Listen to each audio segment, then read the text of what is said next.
మిథున అయితే ఇంక సత్యమూర్తి ఇంట్లో జరిగిన గొడవ గురించి అయితే చెప్తుంది. నీకు భానుకి పెళ్లి చేయాలని చెప్పని సూపర్ మార్కెట్ అయిన దగ్గర 50,000 మామయ్య గారు అప్పు తీసుకున్నారంట. ఇప్పుడు ఆ 50,000 కోసం తనొచ్చి చాలా మాటలు మాట్లాడాడు. ఇప్పుడు ఆ అప్పు చేయడానికి కారణం నువ్వే కదా దేవా అంటే, నేను జాబు పర్పస్లోనే ఉన్నాను మిథున అని చెప్పని తనైతే అంటుంది.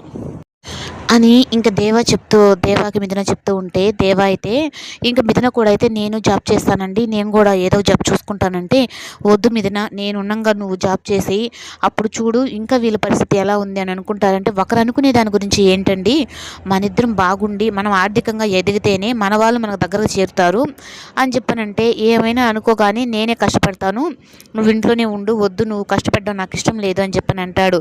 ఇంకా దేవ తన మీద చూపించే ప్రేమకైతే ఇంకా మిథున అయితే కొన్ని కోట్లు ఇచ్చినా నాకు దక్కని భాగ్యాన్ని ఆ దేవుడు నీ రూపంలో నాకు ఇచ్చాడు, అందుకే ఆ శివయ్య నాకు ఇంత ఇదిగా ఇంకా అంత బాగుంది అనుకునే సమయానికి ఇంకా పురుషోత్తం అయితే కొత్త ప్లాన్ క్రియేట్ చేస్తాడు. ఎందుకంటే మిథునని కిడ్నాప్ కానీ చేశాము అంటే ఈ ఎలక్షన్లు అయిపోయేంత వరకు ఇంకా అంత బాగుంది, ఇంకా ముందే దేవుడి దగ్గర ఉన్న అమ్మవారు కూడా చెప్పారు మీకు సమస్యలు అనేటివి రాబోతున్నాయి అని. కానీ ఇంక ఏ సమస్య రాబోతుందా అని చెప్పని మిథున ఒక పక్క ఆలోచిస్తూ ఉంటుంది.